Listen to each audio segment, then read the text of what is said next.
सितंबर 2020 third shift में पूछा गया।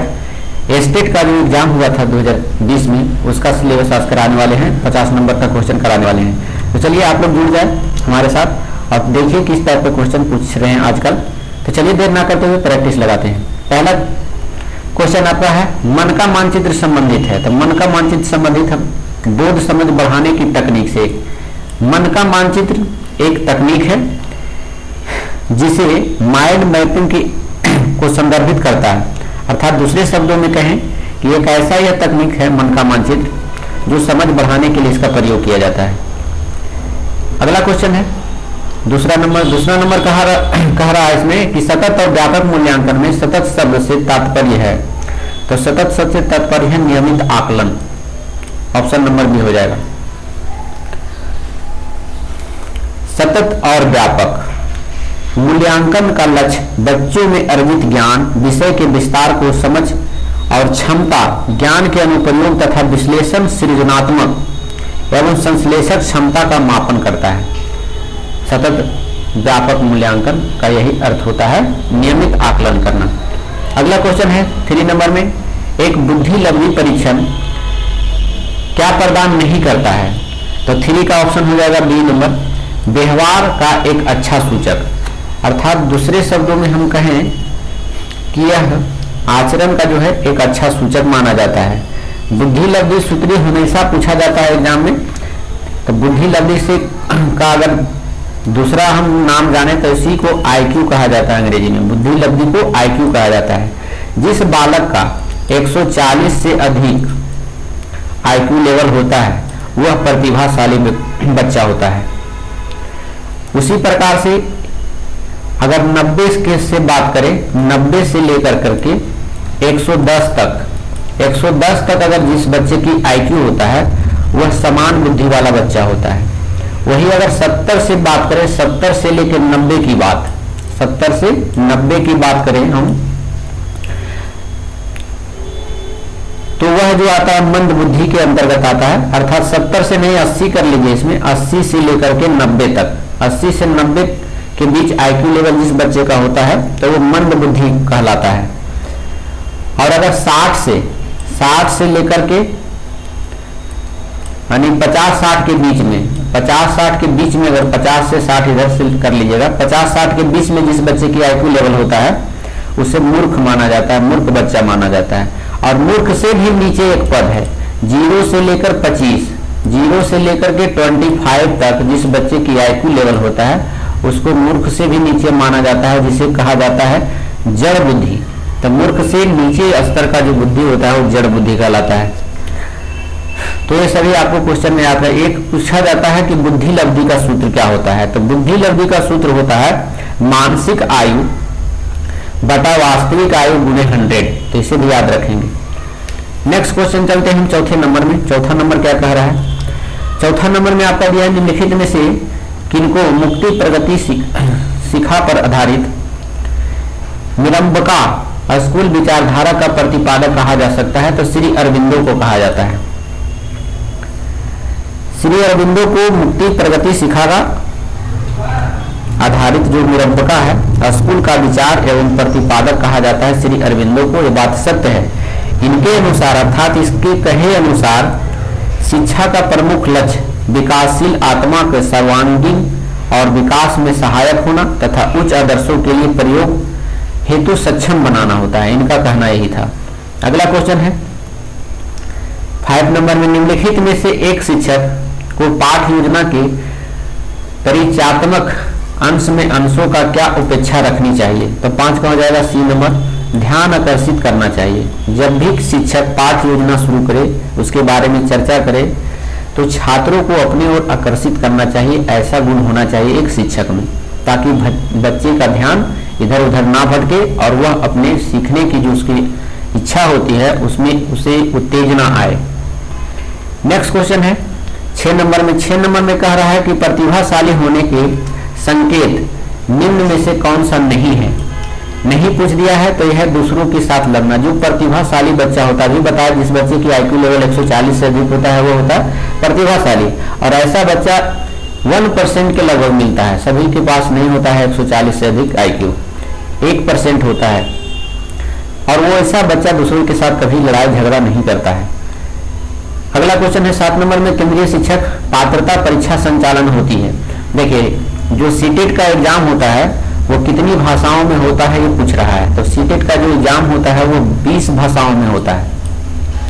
और वो 20 भाषाएं आप लोग जानते हैं, इंडिया में 22 भाषाओं को जो है मान्यता प्राप्त है हमारे कॉन्स्टिट्यूशन के हिसाब से।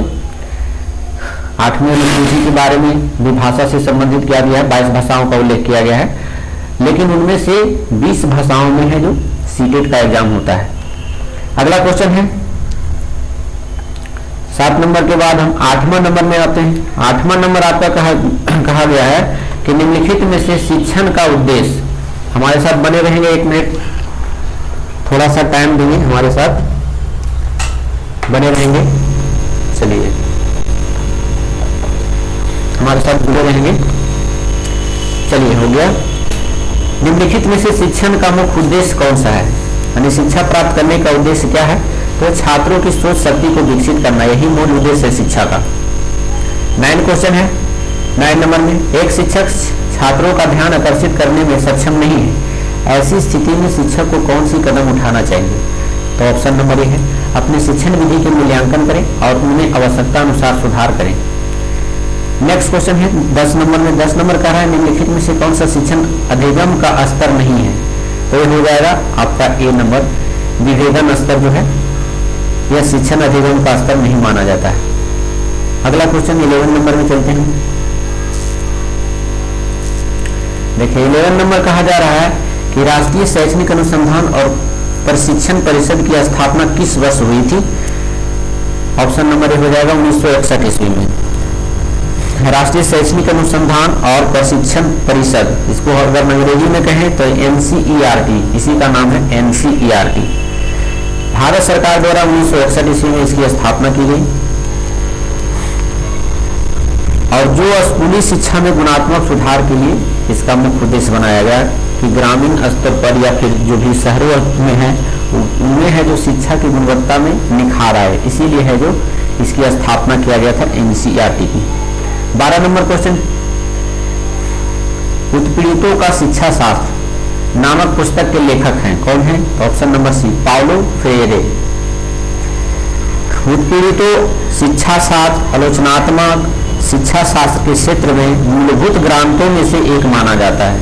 वो जो उत्पीड़ों का शिक्षा शास्त्र ग्रंथ है, ये जो है मूलभूत ग्रंथों में, मौलिक ग्रंथों में से एक माना जाता है, जो छात्रों के वर्चस्व और उन मान्यताओं और प्रथाओं पर सवाल उठाने और चुनौती देने में मदद करने का प्रयास करता है। ये वाला जो ग्रंथ है। अगला क्वेश्चन है 13 नंबर में, 13 नंबर कह रहा है कि बच्चों के सीखने की प्रक्रिया में माता पिता को डैश भूमिका निभानी चाहिए।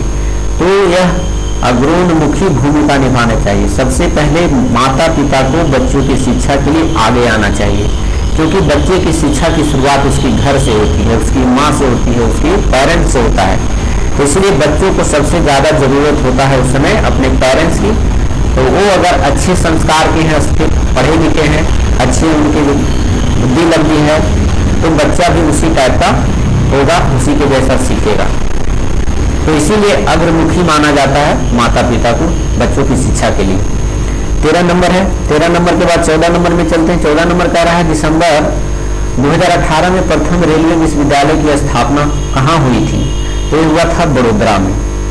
ऑप्शन नंबर ए हो जाएगा। देश का यह पहला है रेलवे विश्वविद्यालय, याद रखिएगा, देश का पहला, क्योंकि रेलवे में जो भी कर्मचारी भारत के उसमें जॉब करते हैं उसके बच्चे जो है रेलवे के विद्यालय में ही पढ़ते हैं। अगला क्वेश्चन है 15 नंबर में। 15 नंबर कह रहा है कि एक शिक्षा का प्राथमिक कार्य है, तो प्राथमिक कार्य है उसका ऑप्शन नंबर बी, छात्रों का मार्गदर्शन करना और सीखने के लिए प्रेरित करना। नेक्स्ट क्वेश्चन 16 नंबर है। निम्नलिखित में से कौन सा कथन सत्य है? सत्य के बारे में कह रहा है। ऑप्शन नंबर ए सत्य है। पाठ्यक्रम पाठ्य चर्चा का एक संलग्न है। नेक्स्ट क्वेश्चन है बुद्धि के संबंध में जी कारक है। अभी बुद्धि के बारे में बताएं तो जी एक कारक किसका है, किससे संबंधित है? तो ऑप्शन नंबर सी हो जाएगा। मानसिक योग्यता को मापने का एक समान शब्दावली है जी। बुद्धि के संबंध से जो मापा जाता है, अभी बताएं कि IQ लेवल मापा जाता है, नेक्स्ट क्वेश्चन है 18 नंबर। 18 नंबर कह रहा है कि जब एक ही उम्र के बच्चे उपस्थित क्षमताओं, स्वभाव, रुचियों एवं अन्य चीजों के बीच योग्यता में बहुत भिन्न होते हैं, तब इस संबंध में स्कूल की क्या भूमिका होती है? ऑप्शन नंबर ए हो जाएगा सुनिश्चित करना कि प्रत्येक बच्चे को उसकी क्षमता के अनुसार विकसित होने का अवसर मिले। स्कूल का एक जवाब यही होता है कि जितने भी बच्चे स्कूल में आते हैं उसकी क्षमता के अनुसार उसको विकास करने में सब सहायता करें, सब टीचर क्या करें? सहायता करें, मार्गदर्शन करें। नेक्स्ट 19 नंबर में है 19 नंबर, सीखने के अंतर्दृष्टि सिद्धांत को किसने बढ़ावा दिया था? तो ये बढ़ावा दिया था ऑप्शन नंबर ए गेस्टाल्ट सिद्धांतवादी। या फिर सीखने के सिद्धांत किससे संबंधित है? तो भी होगा गेस्टाल्ट या गेस्टाल्ट सिद्धांतवादी का सिद्धांत क्या था? तो सीखने की अंतर्दृष्टि का सिद्धांत। दोनों उलट पुलट के क्वेश्चन पूछ सकता है। अगला नंबर 20 नंबर क्वेश्चन पे चलते हैं हम लोग। 20 नंबर क्वेश्चन में कहा जा रहा है आपका कि निम्न में से कौन ड्रिल एवं प्रैक्टिस विधि का सबसे प्रचलित रूप है? तो सबसे प्रचलित रूप है अनुभवनात्मक अनुदेश। ऑप्शन नंबर सी हो जाएगा। नेक्स्ट क्वेश्चन 21 नंबर में है निम्नलिखित में से किस स्थिति में विचार विमर्श विधि उपयोगी है? तो ये देखिए, चाहे विषय जो है बहुत आसान हो तब पर भी विचार विमर्श विधि उपयोगी है, विषय थोड़ा कठिन हो उस पर भी विचार विमर्श किया जाता है, बहुत ज्यादा कठिन हो उसमें भी किया जाता है। तो ये सभी जो है आपका आंसर सही है, ऑप्शन नंबर डी हो जाएगा। 22 नंबर क्वेश्चन में चलते हैं निम्नलिखित में से किस विधि से परिसंघवाद को संबंध करके देखा जा सकता है? तो ऑप्शन नंबर परिचर्चा विधि। नेक्स्ट मोंटेसरी का नाम निम्न में से किससे जुड़ा हुआ है? तो प्री स्कूल शिक्षा से जुड़ा हुआ है, ऑप्शन नंबर ए हो जाएगा। 24 नंबर में है बहुविकलांगता का अर्थ है, क्या अर्थ है? विकलांगता से अधिक, माने विकलांग है लेकिन बहुत ज्यादा विकलांग है, उसी को कहा जाता है बहुविकलांगता। मोंटेसरी ने अभी बताया, मोंटेसरी जो संबंधित था वो प्री स्कूल शिक्षा से संबंधित था। अभी अगला क्वेश्चन है 25 नंबर में है जिला शिक्षा और प्रशिक्षण संस्थान निम्न में से संस्कृति के बाद अस्तित्व में आए? किसके अस्तित्व के बाद आए, कब आए, ये पूछ दिया गया है। क्वेश्चन एक अजीबो तरीकों से इसका लैंग्वेज रहता है, पढ़ने में ढंग नहीं लगेगा, लेकिन थोड़ा सा टाइम देकर पढ़िएगा तो फिर समझ में आता है। 25 नंबर का देख लीजिए, इसका सी हो जाएगा शिक्षा पर राष्ट्रीय नीति 1986 की संपुष्टि पर जो है जिला शिक्षा प्रशिक्षण संस्थान की स्थापना किया गया था। नेक्स्ट क्वेश्चन है डिसलेक्सिया निम्न में से किसके साथ जुड़ा हुआ है? तो देखिए डिसलेक्सिया वो आता है डिस्कैल्कुलेटिया, ये सब जो है मानसिक विकार एक प्रकार का है। तो डिसलेक्सिया जो बच्चे में होता है उसे पढ़ने की क्षमता नहीं होती, उसको पढ़ने के लिए दिया जाए, कोई भी बुक दे दिया जाए तो ठीक ठाक से वह नहीं पढ़ पाएगा, जिसके कारण से यह समझा जाता है कि उस बच्चों में एक बीमारी है जिसका नाम है डिसलेक्सिया। दूसरी बातों में कहें, अगर बच्चे क्लास में मैथ कैलकुलेट नहीं कर पा रहा है, मैथ अच्छा से नहीं बना पा रहा है, तो उसे भी दोष माना जाता है, उसे माना जाता है डिसकैलकुलेटिया। चलिए अगला क्वेश्चन है 27 नंबर में। 27 नंबर में चलते हैं। 27 नंबर कह रहा है कि एक शिक्षक को छात्रों की योग्यता को समझने का प्रयास करना चाहिए, निम्नलिखित में से कौन सा क्षेत्र इस उद्देश्य से संबंधित है? तो यह हो जाएगा ऑप्शन नंबर डी शैक्षणिक मनोविज्ञान से। नेक्स्ट है निम्नलिखित में से किस कक्षा का या कक्षाओं के विद्यार्थियों के लिए सूक्ष्म शिक्षण सबसे अधिक उपयोगी होता है? तो 28 का डी हो जाएगा, आपका सभी हो जाएगा। देखिए विद्यार्थियों के लिए सूक्ष्म शिक्षण सबसे अधिक उपयोगी है, तो सभी चाहे वो प्राथमिक कक्षा में हो या 10+2 में हो या माध्यमिक में हो या दोनों में हो, ये सभी जो है इनमें से सभी में जरूरत पड़ता है। सूक्ष्म शिक्षा की जरूरत नहीं होता है क्योंकि कम समय में आप कुछ भी हासिल नहीं कर पाएंगे, तो सब गलत दिया हुआ है, ऑप्शन नंबर डी हो गया इसका। नेक्स्ट है 29 नंबर में। 29 नंबर कह रहा है सूक्ष्म शिक्षण तकनीक प्रयोग की जाती है, कहाँ प्रयोग किया जाता है? तो ऑप्शन नंबर सी विशिष्ट शिक्षण कौशलों में अध्यापकों को तैयार करने में, यह सूक्ष्म शिक्षण तकनीक कहा जाता है।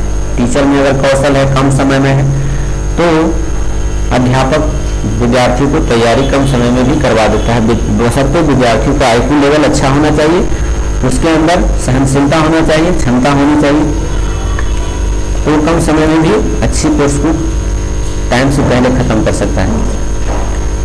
अगला क्वेश्चन है 90 से 30 नंबर क्वेश्चन जो आ गया है आपका रीजनिंग से आ गया है। निम्नलिखित प्रश्नों की लुप्त संख्या का पता लगाना है इसमें। तो लुप्त संख्या देख लीजिए, इसमें दिया है 512। तो 512 में 2 से भाग कर दीजिएगा, डिवाइड कीजिएगा, तो आपका ये आएगा। इसको 2 से डिवाइड करेंगे तो 128, 128 को 2 से डिवाइड करेंगे 64, 64 को 2 से करेंगे 32, 32 को 2 से करेंगे 16, 16 करेंगे। तो इसमें ऑप्शन नंबर आपका हो जाएगा सी हो जाएगा।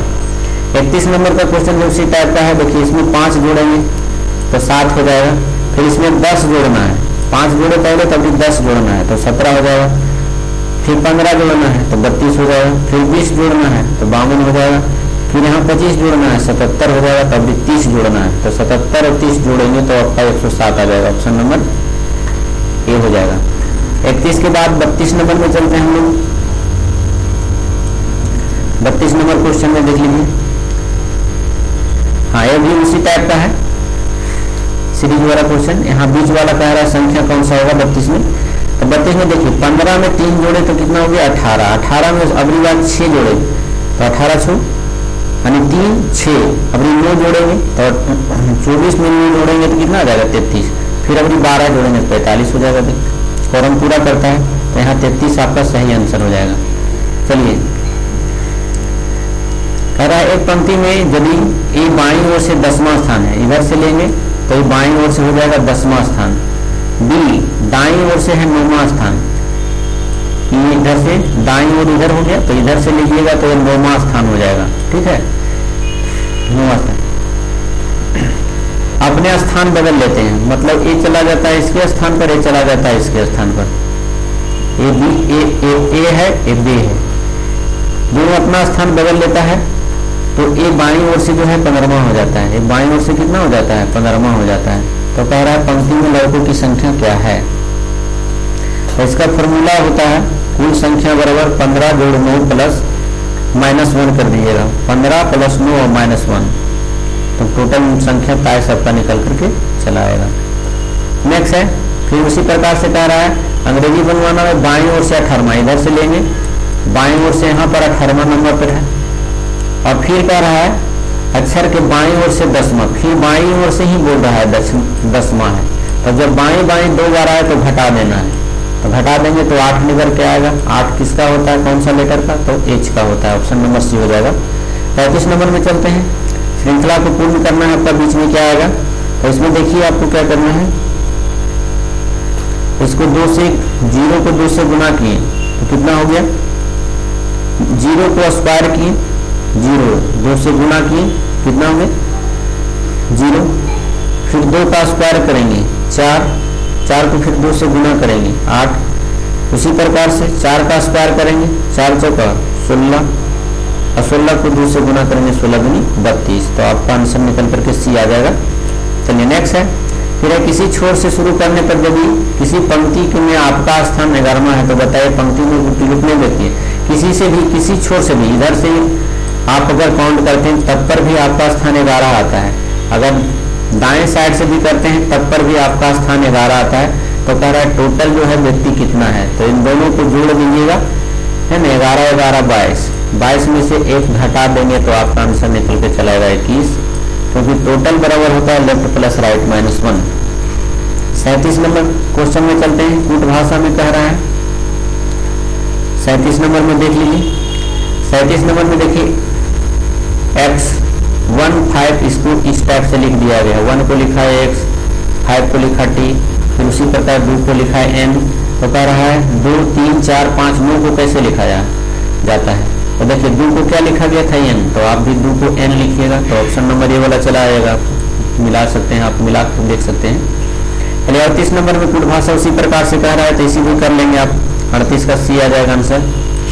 39 का देख लीजिए। 39 में देखिए यहाँ पर 39 में है ए में कितना जोड़े, तो 4 जोड़े, फिर 4 जोड़े तो 9 आया, फिर 9 जोड़ेंगे 4 13, 13 क्या किसका होता है, एम का होता है। तो एम देखिए पहला ही पकड़ा गया।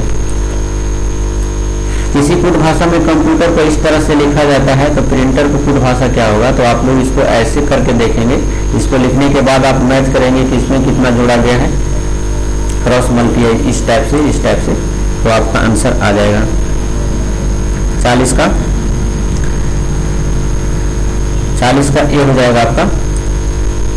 तो किसी वृत्त की त्रिज्या अगर 20% बढ़ा दिया जाता है तो क्षेत्रफल कितना। कल भी ऐसा क्वेश्चन बताया थे, परिधि वाला था, अगर परिधि बढ़ता तो 20% ही रहता, लेकिन आज कह दिया है कि आपका क्षेत्रफल पूछ रहा है कितने परसेंट की वृद्धि। तो ए बी वाला फॉर्मूला लगा दीजिएगा, a plus B plus A into B by 100।